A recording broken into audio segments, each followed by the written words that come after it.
కడియం దానంకి సంబంధించిన అర్హత పిటిషన్కి సంబంధించి కూడా స్పీకర్ నిర్ణయాన్ని మనం చూస్తున్నాం. డిస్మిస్ చేశారు. మొత్తం 8 ఈ 2 కలిపి కూడా 10 మంది కూడా క్లీన్ చిట్ ఇచ్చినట్లయింది. ప్రస్తుతం మనం దానం నాగేంద్ర నివాసం నుంచి కూడా అప్డేట్స్ తీసుకుందాం. మా ప్రతినిధి నాగేంద్ర సిద్ధంగా ఉన్నారు. నాగేంద్ర, ఏంటి అప్డేట్స్ ఏంటి? ప్రస్తుతం 10 మందికి కూడా, అంటే ఇద్దరితో కలిపి దానం నాగేంద్ర కడియంతో కలిపి కూడా క్లీన్ చిట్ ఇచ్చినట్లయింది. సో మీరు ప్రస్తుతం దానం ఇంటి దగ్గర ఉన్నారు. అప్డేట్స్ ఏంటి? ఎలాంటి రెస్పాన్స్ వస్తోంది? Thank you Chandu. ప్రస్తుతం పార్టీ ఫిరాయింపులకు సంబంధించినటువంటి అంశంలో ఎమ్మెల్యే దానం నాగేందర్కి భారీ ఊరట లభించిందనే చెప్పాలి. ముఖ్యంగా ఈ పార్టీ ఫిరాయింపులకు సంబంధించినటువంటి అంశంలో పూర్తి స్థాయిలో ఇక్కడ దానం నాగేంద్ర నివాసం వద్ద ఒక సందడి వాతావరణం నెలకొంది. ఎందుకంటే ఇప్పటి వరకు కూడా ఈ పార్టీ ఫిరాయింపులకు సంబంధించినటువంటి అంశంలో స్పీకర్ ప్రధానంగా పార్టీ ఫిరాయింపులకు సంబంధించి ఎవరైతే ఉన్నారో వారికి పైన ఇప్పటి వరకు కూడా పూర్తి స్థాయిలో విచారణ చేసిన తర్వాత ఈరోజు ప్రధానంగా కడియం శ్రీహరి అదేవిధంగా దానం నాగేందర్కి సంబంధించినటువంటి ఫైనల్ తీర్పుని ఈరోజు కొద్దిసేపటి క్రితమే ప్రకటించడం జరిగింది. ముఖ్యంగా ఒకవైపు బీజేపీకి సంబంధించినటువంటి బీజేఎల్పీ నేత మహేశ్వర్ రెడ్డి పూర్తి స్థాయిలో విచారణ చేయాలి, ఈ పార్టీ ఫిరాయించినటువంటి ఎమ్మెల్యేలపైన చర్యలు తీసుకోవాలంటూ కూడా ఇప్పటివరకు కూడా పోరాటం చేశారు. కానీ ఈరోజు జరిగినటువంటి స్పీకర్ తీర్పులో ప్రధానంగా పార్టీ మారడానికి ప్రధానంగా ఎటువైనటువంటి సరైనటువంటి ఆధారాలు లేవంటూ కూడా ఇప్పటివరకు కూడా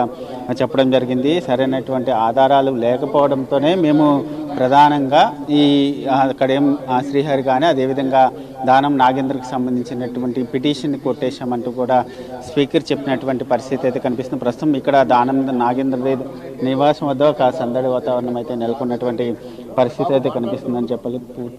ఇది పూర్తి స్థాయిలో ప్రధానంగా స్పీకర్ పిటిషన్ కొటేషన్ తర్వాత ఇక్కడ ఉన్నటువంటి వారి అభిమానులంతా కూడా ఆనందం వ్యక్తం చేస్తున్నటువంటి పరిస్థితి ఉంది. ముఖ్యంగా దానం నాగేందర్కి సంబంధించి నేను పూర్తి స్థాయిలో ఇన్ని నెలల పాటు ఒక నా నిజాయితీని నిరూపించుకోవడానికి పూర్తి స్థాయిలో స్పీకర్కి అన్ని ఆధారాలు ఇవ్వడం జరిగింది. ముఖ్యంగా నేను బీఆర్ఎస్ పార్టీకి సంబంధించినటువంటి ఎమ్మెల్యేనేనంటూ కూడా ఇప్పటివరకు నేను పూర్తి స్థాయిలో ఆయన దగ్గర అన్ని ఆధారాలను కూడా ఇవ్వడంతో ఈరోజు నాకు పూర్తిగా క్లీన్ చీట్ ఇచ్చారంటూ కూడా దానం నాగేంద్ర ఆనందం వ్యక్తం చేసినటువంటి పరిస్థితి అయితే కనిపిస్తుందని చెప్పలేము. మరొక వైపు ఇక్కడ దానం నాగేంద్ర మరి కాసేపట్లో మీడియా సమావేశం ఏర్పాటు చేసేటటువంటి అవకాశాలు కూడా కనిపిస్తున్నాయి. ముఖ్యంగా ఇప్పటివరకు కూడా కొద్దిసేపటి క్రితమే మీడియాతో కూడా మాట్లాడడం జరిగింది. ఇన్ని రోజులుగా నాగేంద్రటువంటి ఎమ్మెల్యేనే నేను కేసీఆర్కి జవాబుదారి.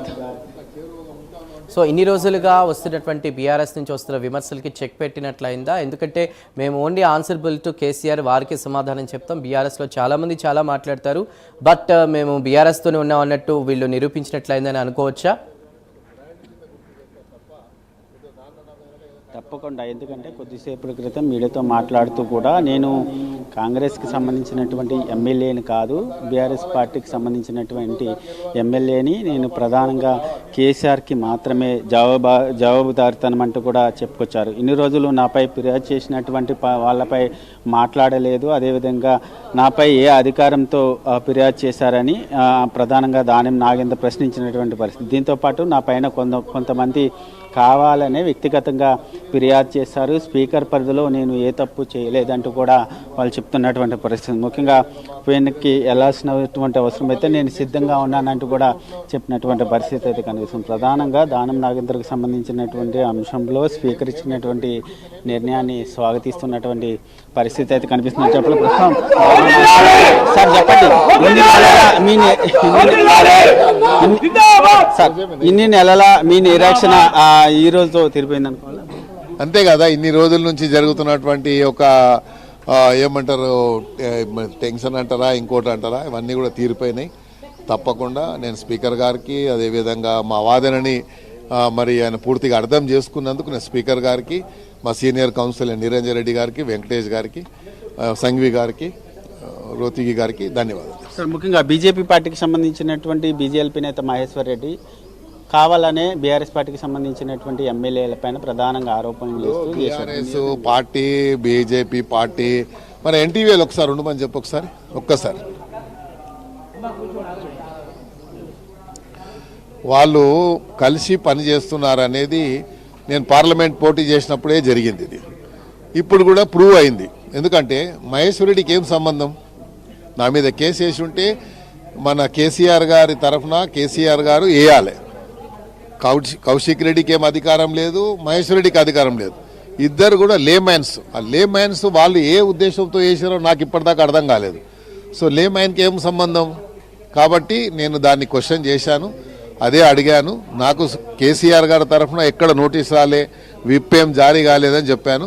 అదే నా వాదన వినిపించాను. కాబట్టి వాళ్ళు యాక్సెప్ట్ చేసినందుకు మరి వాదనని పూర్తిగా అంటే జస్టిఫై చేయడానికి, నా వాదన జస్టిఫై చేయడానికి మా నిరంజన్ రెడ్డి గారు, సంఘవి గారు వాళ్ళు ఏదైతే అఫిడేవిట్ ఫైల్ చేశారో I'm really thankful to them. Speaker నిర్ణయం సరైంది కాకపోతే మేము సుప్రీంకోర్టుకి వెళ్తామని చెప్పి బీజేపీ చెప్తుంది. సార్ చూడండి సార్, అది వాళ్ళ అధికారము, ఎక్కడన్నా పోవచ్చు.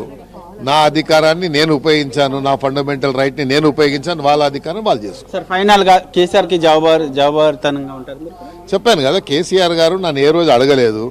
వారంటే అపారమైన గౌరవం ఉంది. అడిగి ఉంటే చెప్పేవాడిని. ఇప్పుడు చాలా లేట్ అయిపోయింది. అప్పుడు అడిగి ఉంటే నేను తప్పకుండా I would have given my explanation. ఇది మనం మొత్తానికి చూసుకుంటే దానం నాగేందర్ పైన కావాలనే బీజేపీకి సంబంధించినటువంటి బీజేఎల్పీ నేత మహేశ్వర్ రెడ్డి కక్షపూరితంగా నా పైన ఈ విధంగా ఆరోపణలు చేస్తున్నారు. ముఖ్యంగా బీజేపీ బీఆర్ఎస్ ఒకటే కాబట్టి బీజేఎల్పీ నేత నా పైన ఈ విధంగా స్పీకర్కి ఇచ్చేశారంటూ కూడా ఆయన ఆగ్రహం వ్యక్తం చేస్తున్నటువంటి పరిస్థితి అయితే కనిపిస్తుంది. మొత్తానికి నాకు ఇన్ని నెలల నిరీక్షణ తర్వాత నాకు ఈరోజు స్పీకర్ ద్వారా నాకు ఊరట లభించిందంటూ కూడా ఆయన ఆనందం వ్యక్తం చేస్తున్నటువంటి పరిస్థితి అయితే కనిపిస్తుందని చెప్పాలి. Chandu. Right Nagendra, thank you for the updates.